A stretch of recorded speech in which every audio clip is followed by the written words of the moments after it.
Balogo drums. Go me. Dauta. Ahomensia.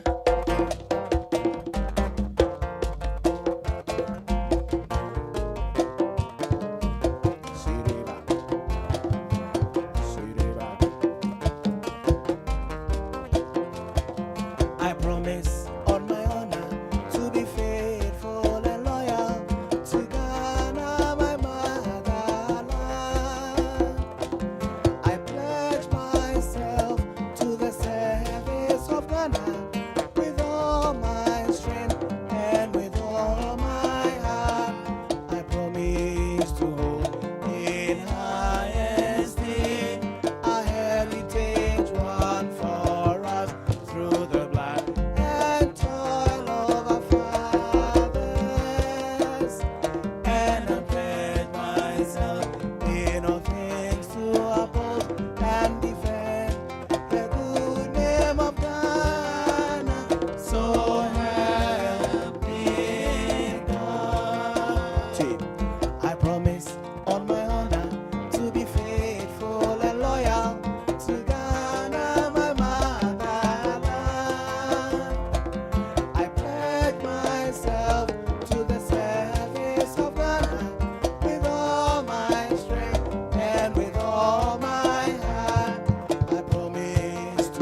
communities because of Zoomlion for what did you do one entire community members are already also to me already I to me go Zoomlion for Babe and then I would say to me support.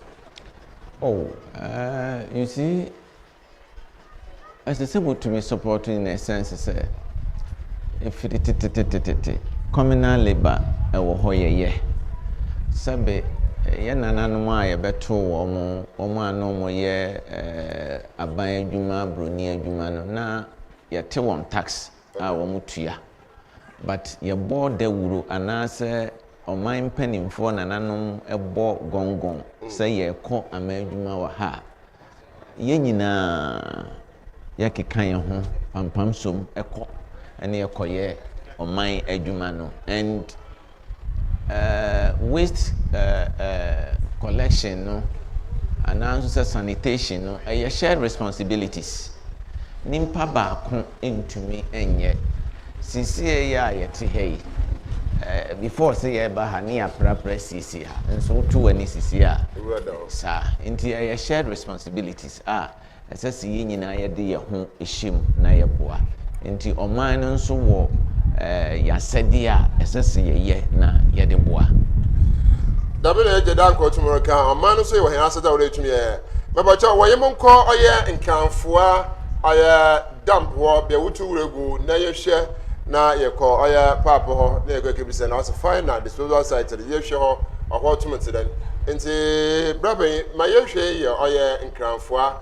oye damping site no ye wonde ye wonchichem akworo wo ho so wudu wuregu robbers no keke woni na ni ha ya aka wudumeze etumi zo we wada hwe ba dem ya to etum no deze e kan dem a ni baby ma otenyen ni baby so ochia kakra okay nti sisi ase ye hwe ma ye hu tv do sisi ya be hu de wa asesa o enyame bi de gugu kotokum na ade ono ye recyclable goods enyama wotum wasesa o na wasanda na enua what ye bibi fofor e be a basket e be a containers for milk containers cook whatever ye wo copper aluminium ni nyina wasesa o da minyame e wo ho ye wo paper cards wotumi de ye toilet rolls and books na ade ni nyina wo de ba ha wasesa o but nhoma wasesa o da minyame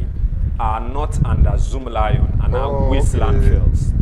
They are individuals from the communities who come and pick these things and go and sell on their own. So as much as we have say in what they do, we are restricted in certain areas as to how they dress, their security, their health is not under our control. But we work hand in hand with them in this kind of business. Yen sure society yen da ye tu ro ni bi egu na nsusu wo ho panedo ahin na nsesi otumokodo I will find the to society nsesi otumokon won dey nsesi wotum na wabo.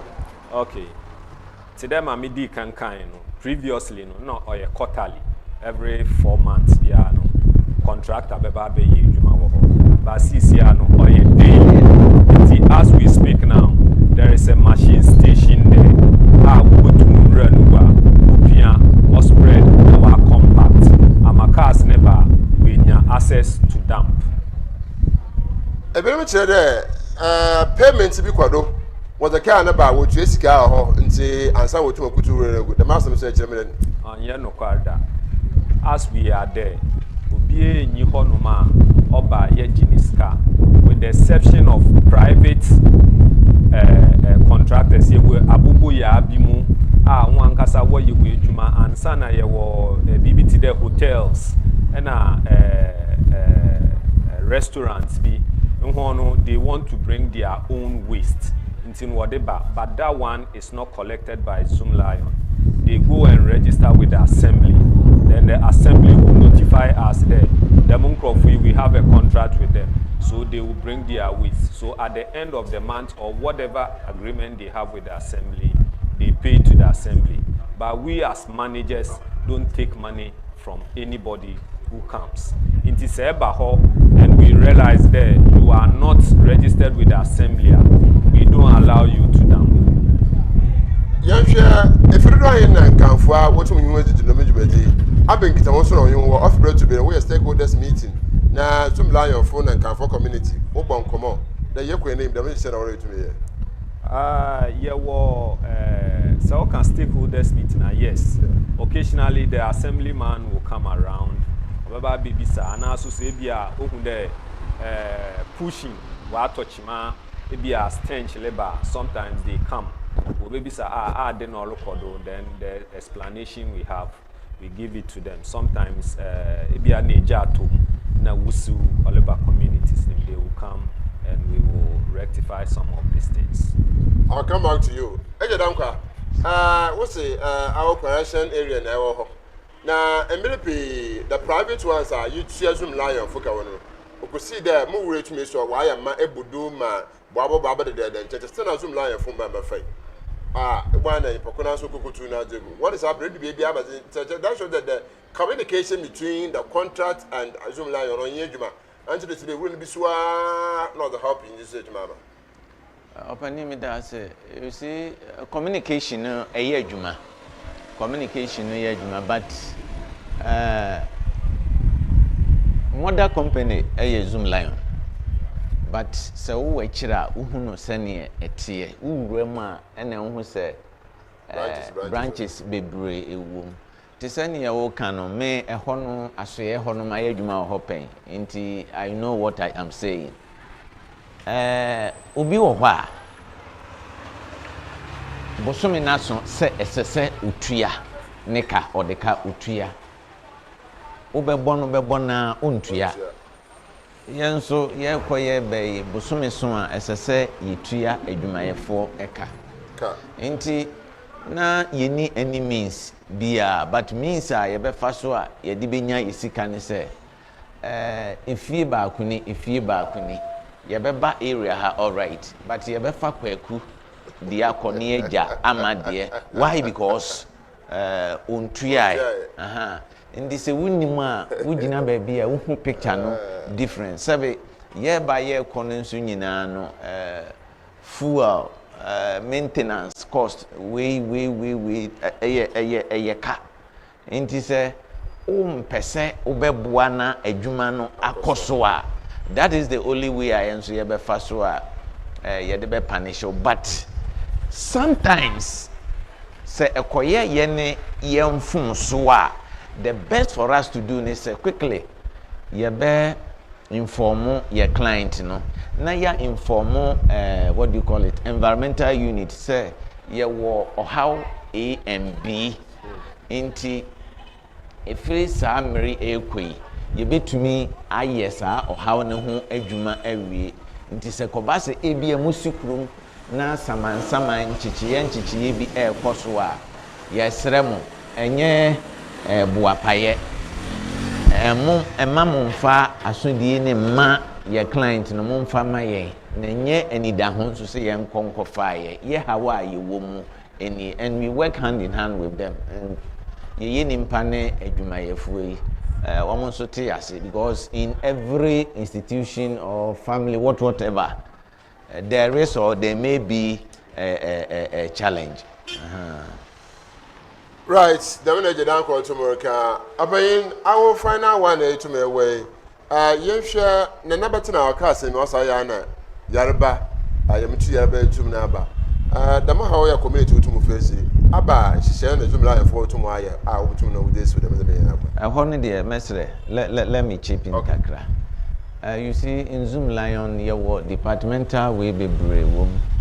And yet, say, and maba FDS, or that is one disposal site, or mabe fumigate, mabe spray, na ochinanso, masanso aba, but emri to no yeba, ebe yes, a jumano, intiniak, a hokakran, and pese mecano hono, yebaho, di in ronin fidiba, ebe ye spraying.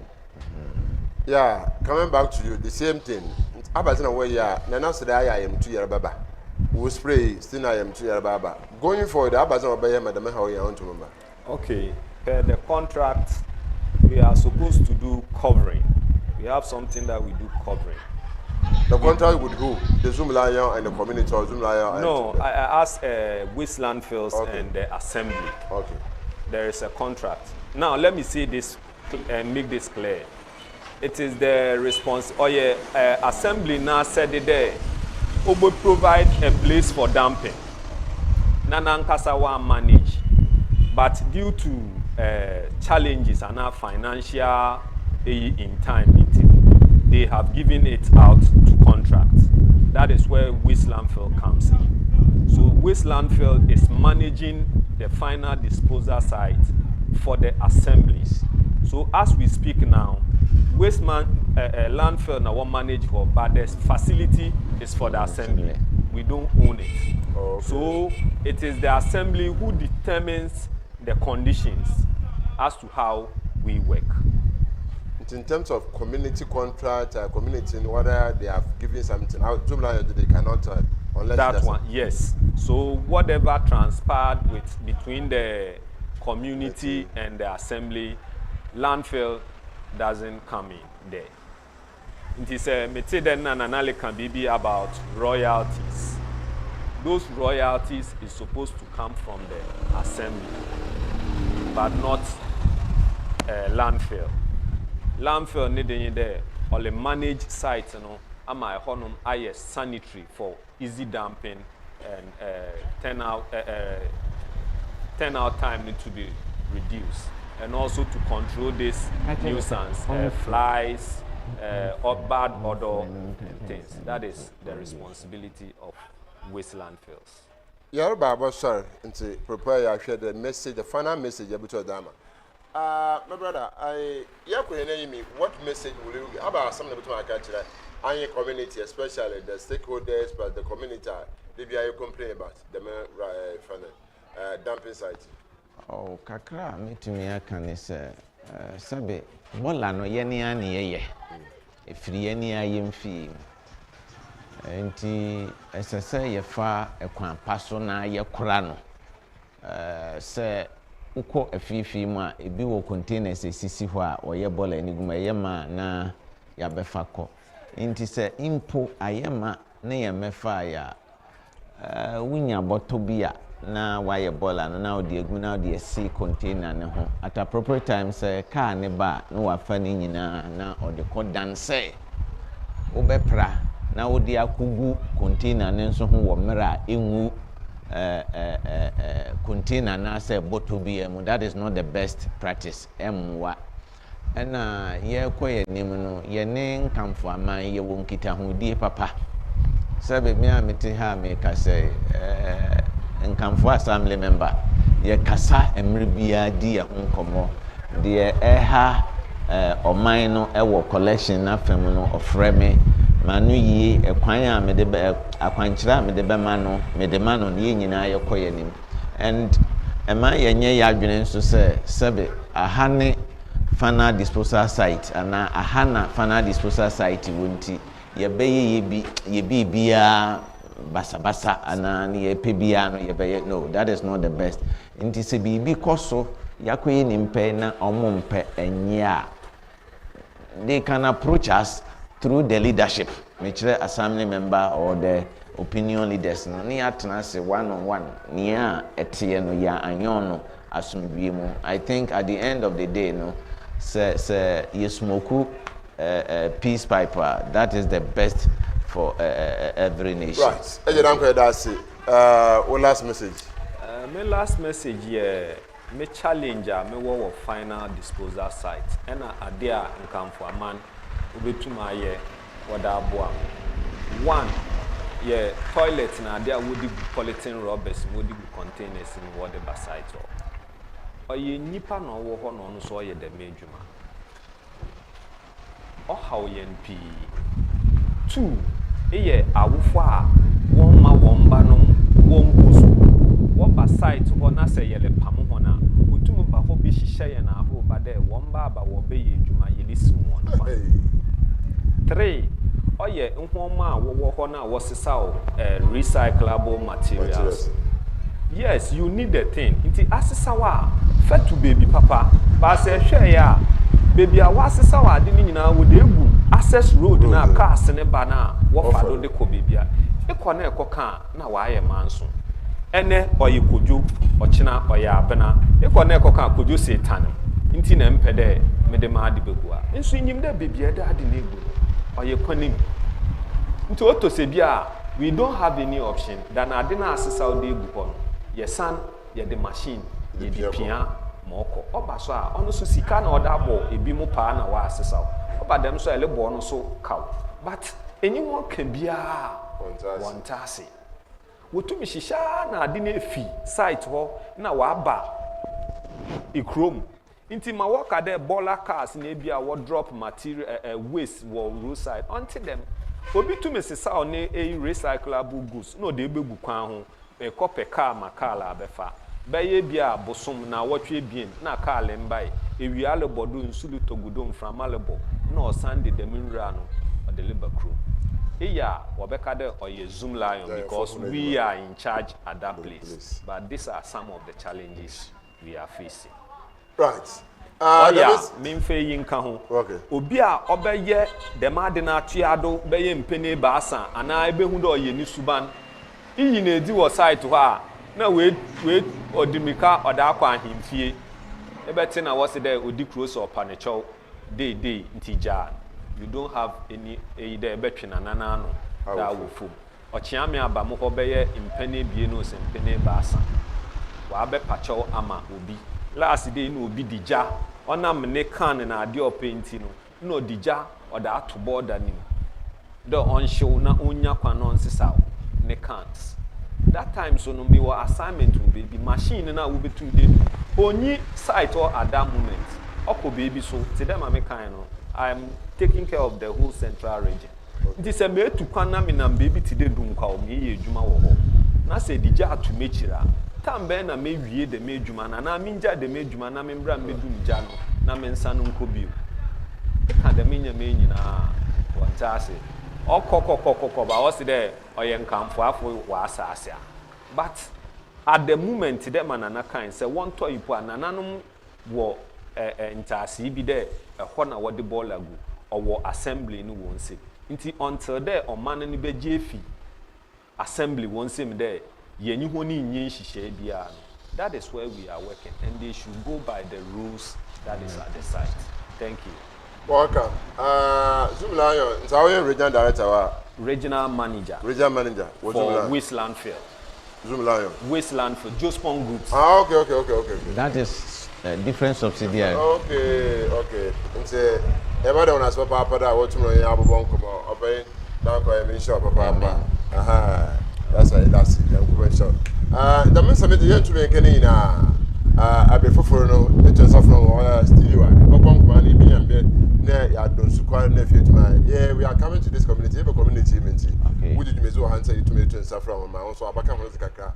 I mean to me at Tassi. Never be also to my friends. But no, as Papa. It now we are ba na quite assembly member. Now you are quite share or your GPI to you pay. Then the young beginning album. The more some man or something GPI to who pay. GPI to pay and crowd to my buy there. Was a Pragiafon.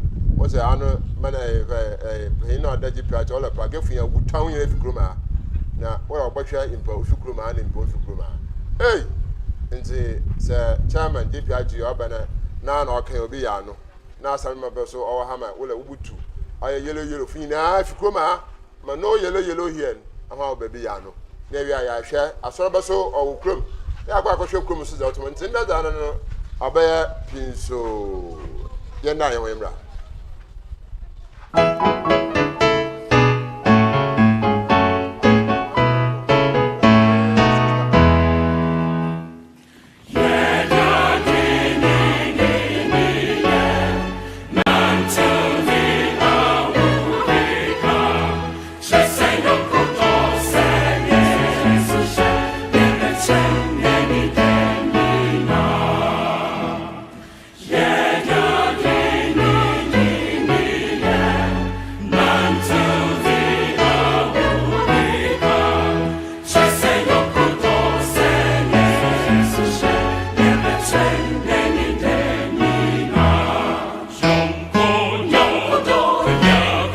yeah.